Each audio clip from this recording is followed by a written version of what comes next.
Yo, yo, yo, this is the Hip Hop Blueprint Volume 1, where we kind of showcase what it takes to make it in hip hop and some of the obstacles that you have to overcome. Check it out. I didn't save my money. When I used to get, I get like, say, 5 bands for a video, IG post, I spend the whole 5 bands instead of being smart, saving 2 bands, spending 3. It's about saving, it's about handling your priorities and handling your business. When you get money invested in something, whether it's another artist, whether it's a clothing line, do something with your money, and whether it's a bar of soap that you want to put in hotels. Don't matter. Let's invest. Let's own that. Get it LLC. Let's own that. Let's go full-fledged with this. Let's go hard with it. Let's go hard. And now your music's on every platform: Spotify, SoundCloud, Tidal, Apple Music, iTunes. Everywhere that's like one of the main barriers of entry. A lot of people think you got to sign a deal before you could even do that. So like once you start to realize how many things are not like decided by a label, you could do United Masters too, and then you got radio play. Oh, Steve Stout likes that. That's my boy. Shout out to Steve Stout. That's my boy. But you can. There's a lot of things that you could do without the label deal that you could just pay into. Keep it pushing. Because when you sign a record label contract, in most sorts, in some way, shape, or form, a piece of your artistry or a piece of your publishing is being given away for the rest of your life. Yes. Or especially a level of ownership with it. And then that's another thing, too. I've always been a person who understands percentages, partnership and working percentages. 50, 60%, 40, over a little bit, not in most cases, that's like a partnership deal. That's more or less me and you going half and half on something, we trying to figure it out, versus to you giving me an advancement of what you projectedly think I can do or what I will do, but I owe you money for whatever money you gave me for my hard work, and then on top of that, whatever extra fees or incentives that you put on it are taxes for traveling, recording studio time, features with bigger artists, all this type of stuff. I've always been the type of artist, I don't get paid for no features for 2 years. Yeah. I needed to build up that credit. It's about building up.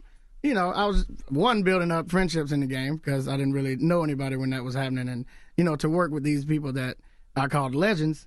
You were paying your dues and just trying to get on. This was good. You said it was '08 to 2010. That T-Pain was like at the height of things at that point. Yeah, and that's when other artists that I really respected started paying attention to me. So I was like, man, why not? Come on in. Can I get a verse when it's like, when it's my turn? And everybody was like, yeah. And then when it was your turn, oh boy. Chase their dreams.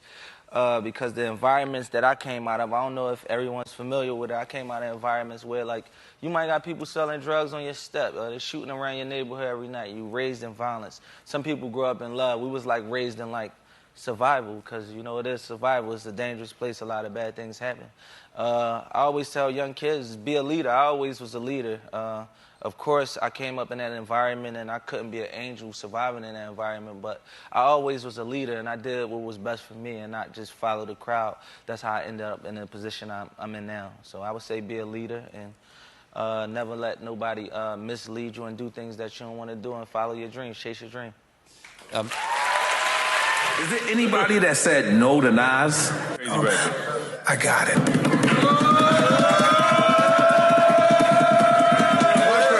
Who is it? Prince. I ain't gonna Rest lie. in peace, Prince. As soon as you said Prince, everything got purple to me right here. I'm fucked up right now. I pulled a Nori move. I said, yo, look, man. Let's do this. Let's do this song. And he was like, do you own your masters? Oh, no way. Yes. That's his answer. But he blew my shit because I was like, I don't. And I'm far from it because I owe this label about 4 or 5 albums. Wow. So I was like, damn. He dropped a jewel on you right there. Dropped a jewel. He kind of helped me see the future. Right. And he was like, when you own your masters, give me a ring. You got to remind yourself who you are, especially with like celebrities, because people Monday could be to everybody. You going to bed looking at your comments and everybody telling you you're the greatest, and by Friday everybody's telling you you fell off, you're the worst. You know what I mean? And it's a difficult.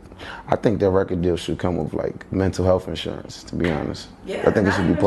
I think it should be part of it though. But that's a whole nother thing that I want to present at some point. But I think it's the road to success is not like there's no map. You know what I'm saying? Like, you know, and you can spiral at any time. So it's hard to keep yourself in check because there's a lot of enablers.